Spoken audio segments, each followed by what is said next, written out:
So last night, there were a bunch of different states that held primaries.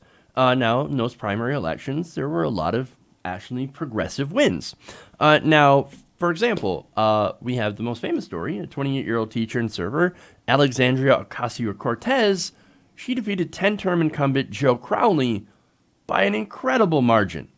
Now, Crowley is part of the establishment, of course, took money from big corporations, I should say, and health insurance companies, while saying, no, I'm for Medicare for all. After, our internal polling suggested that maybe I should move to the left on some of these issues. Now, am I actually going to be for Medicare for all?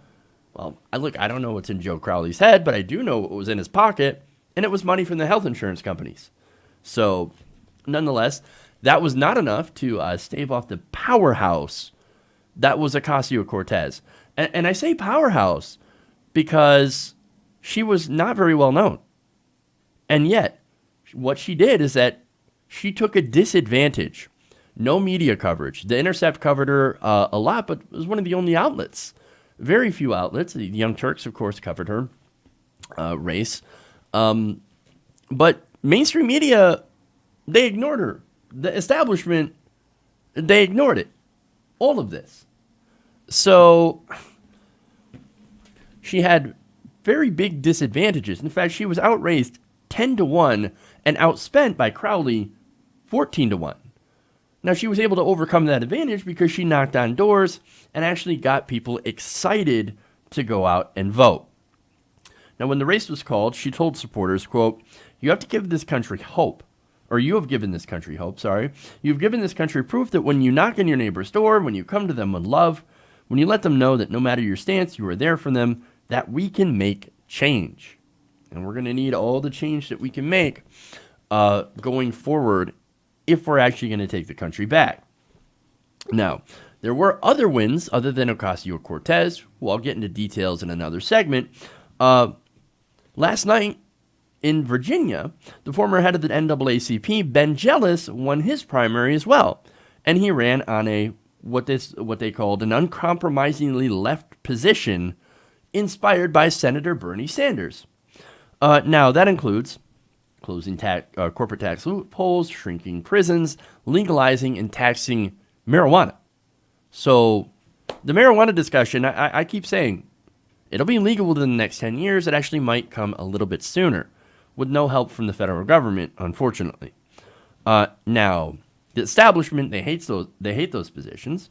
So according to the Washington Post, many top state Democratic officials are concerned that those positions will be too far to the left to win in a general election. I'm sorry, have you read a poll at all? I mean, do you even know what Democratic voters actually want? Medicare for All scores 60% among everybody, 46% among Republicans, over 70% among Democrats. Do you even know your base? No, of course they don't, because they're not interested in the base. They were always interested in corporate money, their donors. Now, Jealous and his supporters said, no, here's what we're going to do. We're going to do something radical. We're going to run an uncompromisingly left message, because we believe that will actually draw numbers of Democrats to the polls. See, establishment Democrats have this weird idea that, oh, no, what we need to do is that we need to go and try to attract suburban white Republican voters. Now, you can do that, and it has not been effective, and we've seen that in elections over and over and over again. But Democrats, that's a good Freudian slip. But Democrats in the establishment think, no, that's a great idea. We need to tack over to them so we can get the votes. But you're ignoring your base. Oh, yeah, we don't care about the base.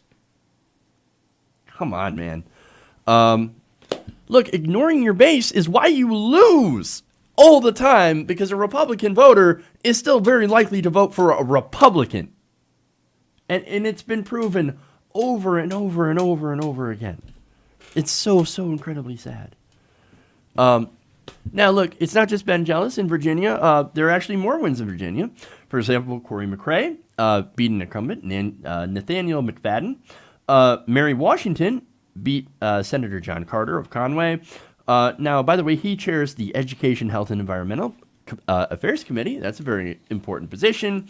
You also have Antonio Hayes defeating Senator Barbara Robinson. Now, a lot of these are younger, more progressive candidates that are beating entrenched establishment Democrats. That's very important. Another one is State Delegate Joseph Valerio, who is a longtime lawmaker who chairs the House Judiciary Committee, and Jimmy Tarlow were also ousted by challengers from within their party, along with State Senator Mac Middleton, chair of the Senate Finance Committee. So you have these very important establishment Democrats in entrenched positions that are being defeated by young, progressive challengers, oftentimes with no money and very little name recognition. That is super, super relevant. Now we've got another progressive win. In Colorado, Emily Sirota won her primary against a well-funded establishment candidate. Now, Sirota got about 53% of the vote in early tallies and had raised hundreds of dollars in small donations from individual donors. Now, her opponent, Wheeland, a former senior policy and political director for Planned Parenthood Votes Colorado, got $20,000 in donations in June from Planned Parenthood. Now, that pushed her money into triple digits.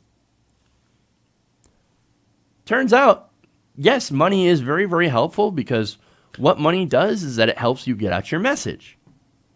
But money isn't always the only indicator of if you're going to win a race. So that's very important. Now, Sirota will face GOP winner Robert Jude Lane in November in the general election. So, now look, as far as Planned Parenthood goes, they do great work, and I do support the work that they do, but they are establishment. And most likely, just like Emily's List, who also does great work, tends to back the more established candidate in many cases. Not in every case, of course. Sometimes they will back a progressive challenger. It all depends, and it gets really gray, and you have to go into nuance and detail, et cetera, et cetera. But thankfully, the candidates, which of course, look, if you're not backed by Planned Parenthood or Emily's List and you're a progressive, well, you're still really progressive and you're still great on women's issues. So it's just that they choose somebody who they think is likely more able to win, or in this case, Wheeland was a policy and political director for Planned Parenthood Votes Colorado. So that was a personal connection. They did work, so they did their endorsement based off that. Emily Sirota is actually also greatly progressive on women's issues. So I think she's going to be a great candidate. So we'll see how she does in November. Now, not every progressive running won their primaries. That's obvious. There are some great progressives that didn't win. We've had some wins. We've had some losses, right? Now, overall, though, it's actually a really, really good night last night mostly because of the win of Ocasio-Cortez. Why? It's because the establishment, that was one race they didn't see coming.